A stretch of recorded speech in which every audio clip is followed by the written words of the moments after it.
Let me hide myself in thee. Welcome to the Steady Anchor Podcast, a podcast on Christian faith and practice, highlighting doctrine and discipleship in the local church. I'm Luke, and welcome to the show. Welcome back to the Steady Anchor Podcast. Today we are continuing our study of the book of Proverbs. Today is the 27th, so we're studying Proverbs chapter 27. We're just going to be reading through this chapter as we have for all of this month, and it would be great, I think, if you would look back, if you were just joining us now or only have seen some of them. I think this has been a great study. I know I've gained a lot from it, so hopefully you have as well. But as we have been doing, we'll just read through this chapter, spend about 10 minutes listening to it, looking for the themes, the common recurring patterns, the statements of wisdom, and hopefully we can learn how to live in a way that is wise and pleasing to God today. So, Proverbs chapter 27 from the ESV. Here we go. Do not boast about tomorrow, for you do not know what a day may bring. Let another praise you, and not your own mouth, a stranger and not your own lips. A stone is heavy, and sand is weighty, but a fool's provocation is heavier than both. Wrath is cruel, anger is overwhelming, but who can stand before jealousy? Better is open rebuke than hidden love. Faithful are the wounds of a friend, profuse are the kisses of an enemy. One who is full loathes honey, but to one who is hungry, everything bitter is sweet. Like a bird that strays from his nest is a man who strays from his home. Oil and perfume make the heart glad, and the sweetness of a friend comes from his earnest counsel. Do not forsake your friend and your father's friend. Do not go to your brother's house in the day of your calamity. Better is a neighbor who is near than a brother who is far away.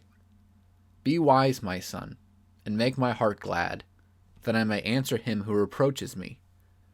The prudent sees danger and hides himself, but the simple go on and suffer for it.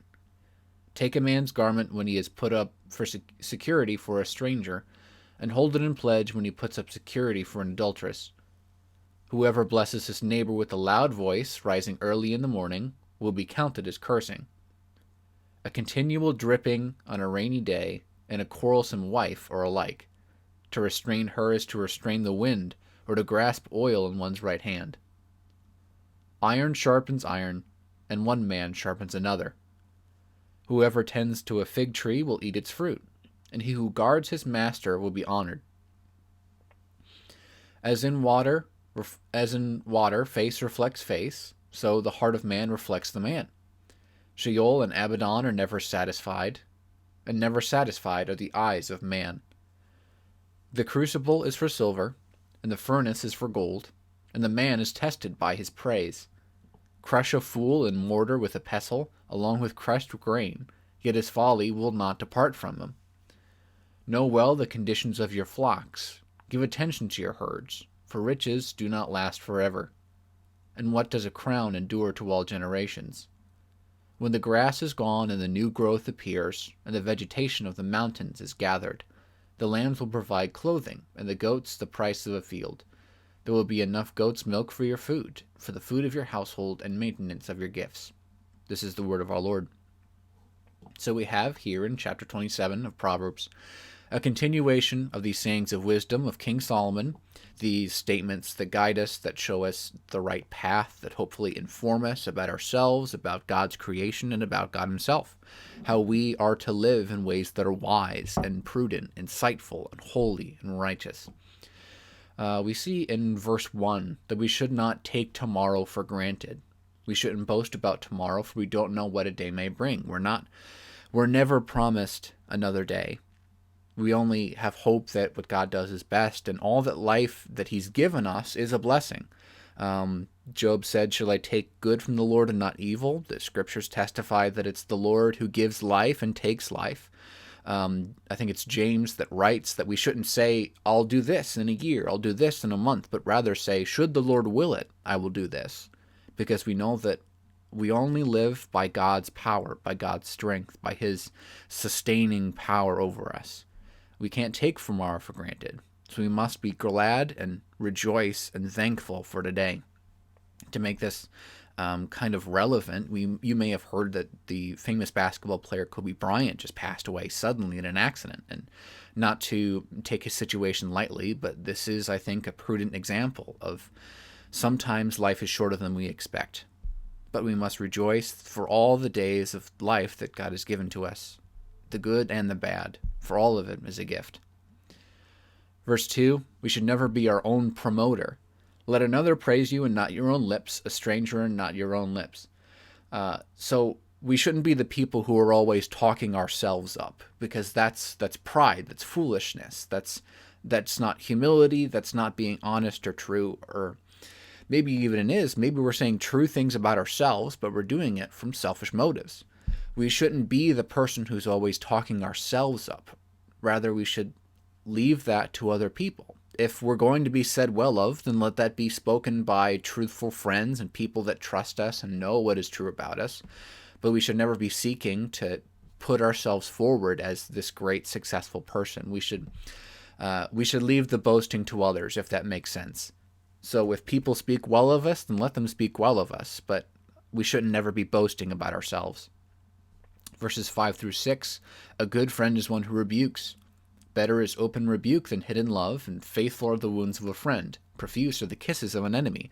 So one who is a true and good friend is the one who is open in rebuke, who wounds when is necessary. But this is a faithful friend, the one who does this, the one who is faithful to rebuke you of your sin, to call you out, to correct you when you need correcting. The one who does this in love is a faithful friend. It's better than someone who likes you but never acts like it. It's better than the kisses of a person who hates you. So it's a good friend is the one who corrects you, the one who points you back to Christ, the one who judges rightly and holds you accountable to your profession of faith. Verse 12, we should be wary of danger. The prudent sees danger and hides himself, but the simple goes on and suffers for it. It's a principle that we should always be aware of our circumstances, aware of our surroundings. We shouldn't be always high in the sky and never have our feet in the ground to the point where we're not actually paying attention to the world around us. Now, this isn't just speaking about, look both ways when you cross the street. Obviously, stuff like that is good and true, but we should be aware of the circumstances that are going around us. We should be well informed about the world as it moves around us, as our circumstances change. We should have our ear to the ground, so to speak, so that we're listening, we're hearing, we're looking for things as they change. We are preparing for the dangers that might be ahead. We have an eye out for danger so that when it strikes, we'll be prepared. We'll be able to hide and save ourselves from it. We shouldn't be the foolish person who's just so caught up in their own plans and their own ideas that when disaster strikes, they're caught unaware. Verse 17, one of the most famous verses from Proverbs, 27:17, iron sharpens iron. Iron sharpens iron, and one man sharpens another. Now, this has been used as the theme of countless men's Bible studies and conferences, I'm sure. But it's a true statement that as iron sharpens iron, as you use iron tools to sharpen iron blades and tools, so does one man sharpen another. That as we, especially as Christians, as we sometimes grind against each other, as we sharpen one another, we become more useful tools in the hands of our Father, of God himself. So it's a good thing. We should be testing each other. We should be holding one another accountable, as we've already said. We should be sharpening one another. And sometimes that causes sparks, because there are dull parts of our lives, dull parts of our character that must be sharpened. And that causes sparks, that causes heat, but ultimately is for our good and for our uplifting. Verses 23 and 24, we should be paying attention to what is ours. Know well the conditions of your flocks. Give attention to your herds. Riches don't last forever. Crowns don't endure for all generations. 23 through 27 kind of flushes out this idea that never be negligent of the things that you own.